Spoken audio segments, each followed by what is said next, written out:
नमस्कार। आज के बदलते दौर में कमाई के तरीके भी बदल चुके हैं। अब नौकरी का मतलब सिर्फ महीने के आखिर में मिलने वाली सैलरी स्लिप नहीं रहा। फ्रीलांसिंग, कंसल्टिंग, डिजाइनिंग और कंटेंट क्रिएशन जैसे काम आज लाखों लोगों के लिए फुल टाइम करियर बन चुके हैं। लेकिन जब जरूरत पड़ती है पर्सनल लोन की, तो सबसे पहला सवाल यही उठता है, अगर सैलरी स्लिप नहीं है तो क्या बैंक लोन देगा? तो जवाब है हाँ, देगा। और आज हम आपको बताएंगे कि बिना सैलरी स्लिप भी पर्सनल लोन कैसे मिल सकता है और किन बातों पर बैंक सबसे ज्यादा ध्यान देता है। दरअसल पहले बैंकों के लिए सैलरी स्लिप सबसे बड़ा सबूत हुआ करती थी, लेकिन अब सोच पूरी तरह से बदल चुकी है। आज बैंक और एनबीएफसी ये नहीं देखते कि आप कहाँ काम करते हैं, बल्कि ये देखते हैं कि आपकी इनकम कितनी नियमित है और आपकी फाइनेंशियल सेहत कितनी मजबूत है।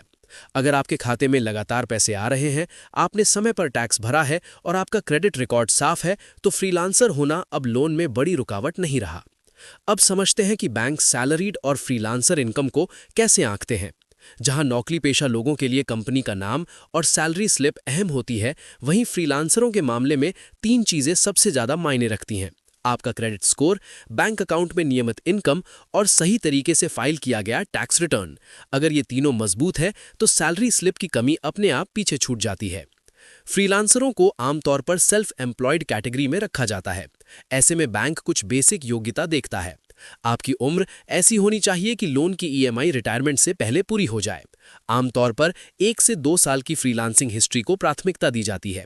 इसके अलावा बैंक ये देखना चाहता है कि आपके खाते में बार बार क्लाइंट से पेमेंट आ रही हो, न कि कभी कभार बड़ी रकम। अब बात करते हैं क्रेडिट स्कोर और डॉक्यूमेंट्स की।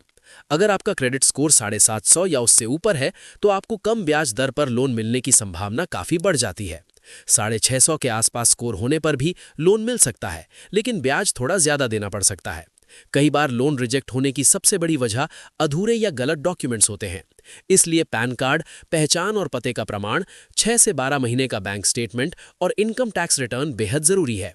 अगर जीएसटी लागू होता है तो उसका रिटर्न भी काम आता है। जिनकी इनकम हर महीने अलग अलग रहती है, उनके लिए इनवॉइस और क्लाइंट कॉन्ट्रैक्ट अतिरिक्त मजबूती देते हैं। ब्याज दर की बात करें तो फ्रीलांसरों के लिए पर्सनल लोन पर ब्याज आमतौर पर 9.9% से लेकर 26% सालाना तक हो सकता है। कई मामलों में फ्रीलांसरों को सैलरीड लोगों के मुकाबले थोड़ा ज्यादा ब्याज देना पड़ता है।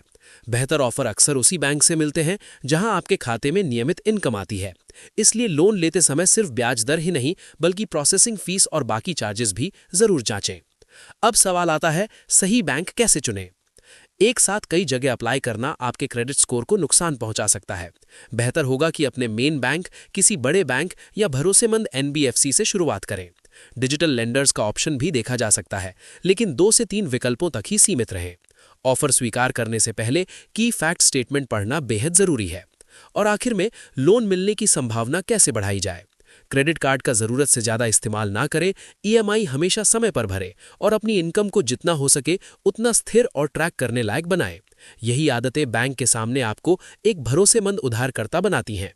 आखिर में इतना ही कहेंगे, आज के दौर में सैलरी स्लिप नहीं, आपकी फाइनेंशियल डिसिप्लिन सबसे बड़ी पहचान है। अगर आपकी कमाई नियमित है और रिकॉर्ड साफ है, तो बिना सैलरी स्लिप भी पर्सनल लोन पाना अब मुश्किल नहीं रहा। इसी के साथ हमें दीजिए इजाजत। धन्यवाद।